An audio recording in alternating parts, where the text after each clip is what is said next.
दोस्तों, दिवाली की साफ सफाई आप लोग शुरू कर चुके होंगे या फिर नहीं शुरू किए होंगे तो निश्चित रूप से आप लोग 2 या 3 दिनों में दिवाली की सफाई शुरू करने वाले होंगे।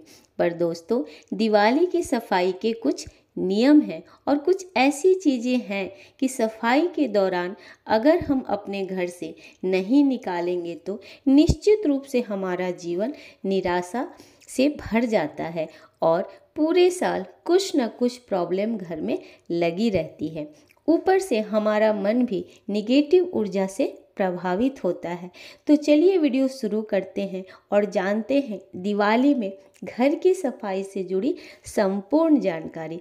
पर उससे पहले जय भोलेनाथ दोस्तों, मैं मंजू कुमार आप सभी को अपने YouTube चैनल शिव परिवार पे दिल से स्वागत करती हूँ। कैसे हैं आप सब? तो ये बताने के लिए कमेंट बॉक्स में जय भोलेनाथ अवश्य लिखिएगा। और अगर आप हमारे चैनल पे नए आए हैं तो चैनल को सब्सक्राइब कर दीजिएगा, बेल आइकन को प्रेस कर दीजिएगा ताकि मेरी नई वीडियो की नोटिफिकेशन सबसे पहले आप तक पहुंचे।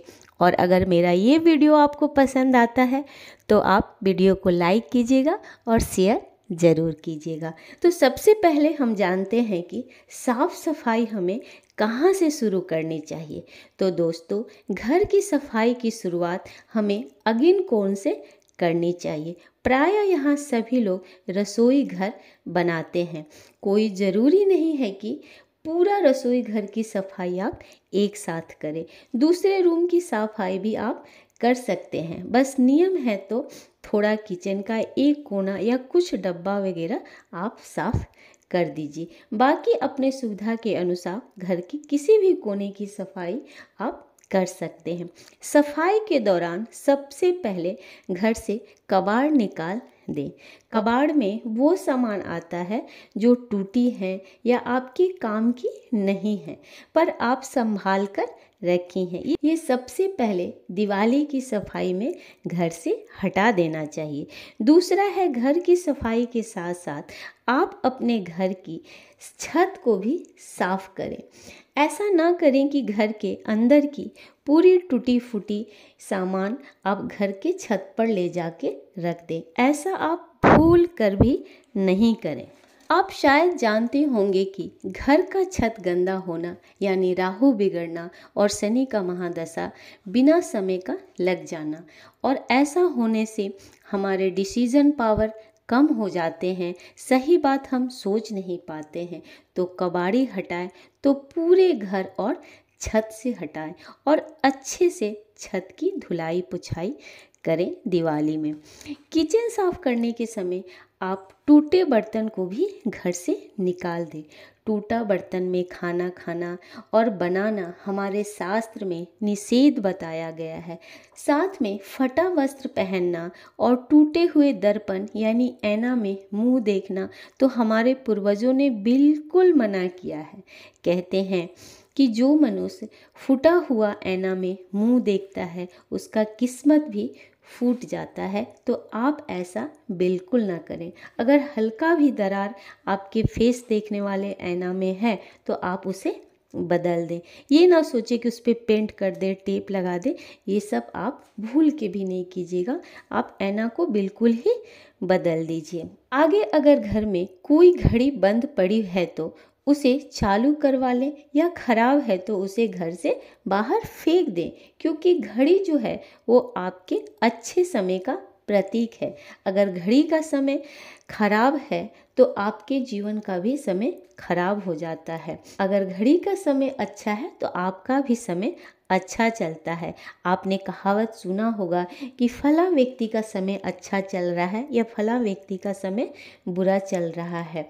अब बंद घड़ी या बेकार घड़ी घर से निकालें या सही करवा लें, क्योंकि घड़ी समय का प्रतीक होता है। साफ सफाई करते हुए आप अपने बेड को भी एक बार ज़रूर ध्यान से देख लें कि वो कहीं टूटा कहीं से तो नहीं है या फिर आवाज़ तो नहीं करता है सोने के समय। कहते हैं कि टूटे हुए बेड पर सोने से या आवाज़ करने वाले बेड पर सोने से पति पत्नी के रिश्ते खराब होते हैं, घर में गृह कलेश पैदा होता है। तो आप अपने बेड को देख लें ध्यान से, अगर टूटा हो, आवाज़ कर रहा हो, अगर मरम्मत करवा सकते हैं तो मरम्मत करवा लीजिए, अगर ज़्यादा ख़राब है तो आप उसको चेंज कर दीजिए।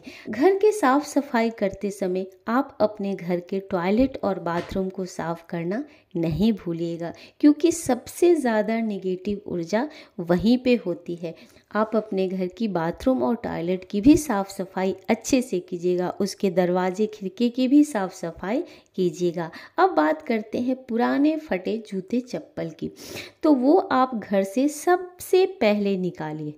क्योंकि बहुत ऐसे जूते चप्पल हैं जो जिसका फीता टूटा हुआ है या नीचे से घिसा हुआ है, तो जो आप यूज़ करते हैं उसको रखिए, बाकी को आप फेंक दीजिए। किसी को देने की भी टूटी हुई चप्पल ज़रूरत नहीं है, और अगर थोड़ा बहुत टूटा है तो उसको सिला के पॉलिश करके अच्छे से रख लीजिए। कहने का मतलब है कि घर का हर कोना साफ सुथरा होना चाहिए, हर सामान साफ सुथरा होना चाहिए। अब बात करते हैं कि जो पुराना हमारा दिया है पिछले साल का जला हुआ, क्या इस साल हम उसका इस्तेमाल कर सकते हैं?